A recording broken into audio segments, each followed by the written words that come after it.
Sheikh Dahiru Bauchi, malamin da zuri'arsa tafi kowace yawan mahaddata Alkur'ani. Fitaccen malamin addinin musuluncin nan, Sheikh Dahiru Usman Bauchi, ya kafa tarihin zama mutumin da ya fi kowa yawan zuri'ar da ta haddace Alkur'ani a tarihin duniya. Alkaluma sun nuna cewa shehin malamin, wanda a kwanan nan ya cika shekara 100 a duniya, yana da 'ya'ya da jikoki da mata taɓa kunne kusan 300 da suka haddace Alkur'ani. A cewar kundin tattara bayanai na Tolan Book of World Records, waɗanda suka karrama malamin da lambar yabo, Sheikh Dahiru shine mutum na farko da ya taɓa samun irin wannan baiwar. Bayanai sun nuna cewa fitaccen malamin yana da 'ya'ya 95 da jikoki 406 da tattaɓa kunne 100. Daga cikin waɗannan adadin kuma, 'ya'yansa 77 da jikoki 199 da kuma tattaɓa kunne 12 ne suka haddace Alkur'ani. A ranar Alhamis 27 ga watan Nuwambar 2025 ce Allah ya yi shehin malamin rasuwa a Bauchi. Sheikh Dahiru Bauchi na daga cikin halifofin Shehu Ibrahim Inyas, halifar ɗarikar Tijjaniya, bayan wanda ya assasa ta, wato Sheikh Ahmad Tijjani, yana daga cikin manyan malaman musulunci a Najeriya. Shi ne mataimakin shugaban majalisar koli da ke bayar da fatawar musulunci a Najeriya, sannan babban jigo ne a ɗarikar Tijjaniya a Najeriya da ma Afirka. A zantawarsa da 'yan jaridu a shekarun baya a Bauchi, Sheikh Dahiru Bauchi ya ba da takaitaccen tarihinsa, inda ya ce, "Tarihi na dai, ni ba Fulatani ne, dukkanin kakanni na 4 Fulani ne, domin kowane mutum yana da kakanni 4, ta wajen mahaifinsa 2, ta wajen mahaifiyarsa 2, to ni dai dukkanin kakanni na Fulani ne, babu inda muka haɗa wata kabila ta kowace fuska.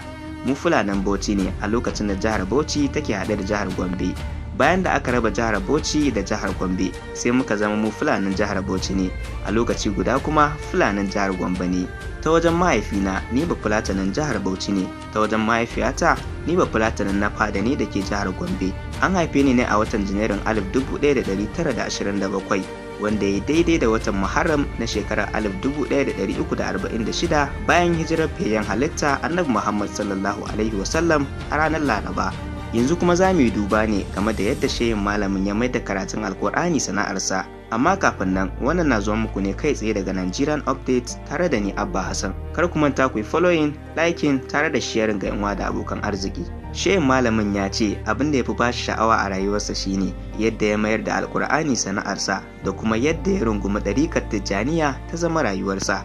A duk lokacin da nake hutu ina shagaltuwa ne da karatun Alkur'ani da karanta salatul fatiha da tasbihi da istighfari da salatin annabi sallallahu alaihi wasallam. Sannan kuma ta fuskar kwarewar Sheikh Dahiru Bauchi da ake tambayar shi kan fannonin ilimin da ya fi kwarewa, shehin malamin ya ce, "Na yi dukkanin karatuna na addini a ƙarƙashin kulawar mahaifina, har na haddace Alkur'ani, kuma ta hannunsa ne na karɓi ɗarikar Tijjaniya. Shi mahaifina ya karɓi ɗarikar Tijjaniya ne ta hannun wani mutum mai suna Alhaji Gwani Abba.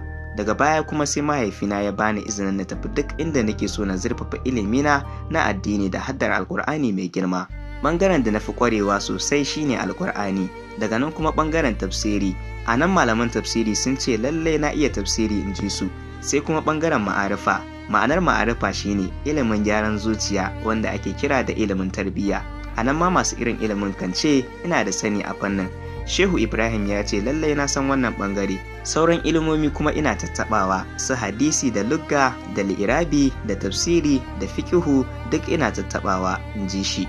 Yanzu kuma za mu duba ne da dalilin da yasa shehin malamin yake buga misali akan duk wata tambaya da aka yi masa.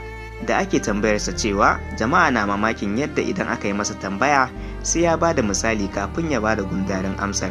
Sai ya ce, wato shi buga misali wata runduna ce ta Allah mai shigar da ilimi cikin kawunan mutane.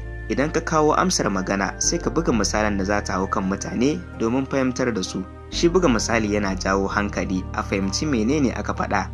Misali na da matukar muhimmanci wajen bada amsa. Shehin malamin ya zama masanin tafsirin Alkur'ani mai girma, wanda ya samu lambobin yabo a wannan bangaren, ya kuma samu da gidan girmamawa a bangare daban-daban na Najeriya da ma kasashen waje. Jami'ar tarayya da ke lafiya a jihar Nasarawa ta ba shi lambar yabo ta da gidan girmamawa, sannan gwamnatin tarayya ta ba shi lambar girmamawa ta ƙasa ta OFR.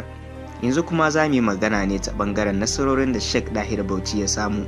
Ga wasu daga cikin nasarorin da Sheikh Dahiru Bauchi ya samu a tsawon shekarunsa. Bugu da ƙari dai, malamin yana cikin waɗanda suka fi kowa daɗewa suna tafsirin Alkur'ani da watan azumin Ramadana. Masallacin da yake tafsirin da ke unguwar Tudun Wada a Kaduna na ɗaya daga cikin manyan masallatan da ke cikin garin, kuma za a iya cewa a tsawon shekaru malamin yakan zauna a garin fiye da ko'ina.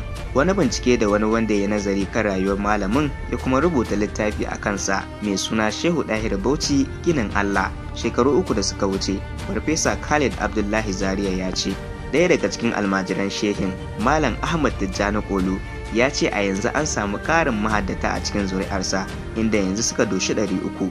Ya ce da wahala fa a samu irin wannan a tarihi. Shugaban ƙungiyar ɗaliban Sheikh Ɗahir Bauchi Malam Ibrahim Imam Ismaila ya ce a tarihi babu wanda ya taɓa samun irin wannan baiwar tasa. So idan kuka duba waɗannan bayanan za ku ga cewa gaba ɗaya fa rayuwarsa makaranta ce.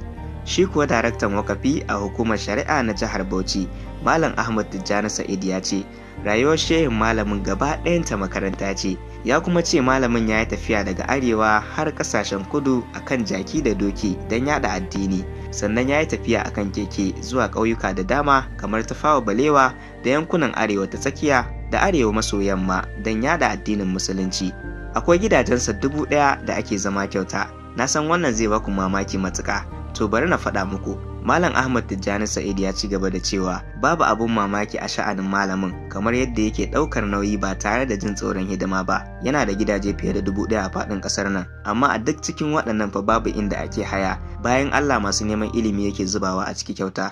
Jama'ar da yake ciyarwa Allah ne kaɗai ya san da adadin su. A kullum idan shehi zai fito sai ya sallami baƙi fiye da 3000 da suka kawo masa ziyara daga ciki da wajen Najeriya. Kuma za ka samu fa ɗalibansa ya musu auren fari, ya musu suna kuma bai gaji ba, ya maka mace ta biyu ya ɗauki nauyin ku. Ire-iren waɗannan halaye na shehi na da wuya ka samu wanda zai iya yin haka. To duka abin da zan iya kawo muku kenan. Sunana Abba Hassan. Ku ci gaba da kasancewa da Nigerian Updates domin sai da ku.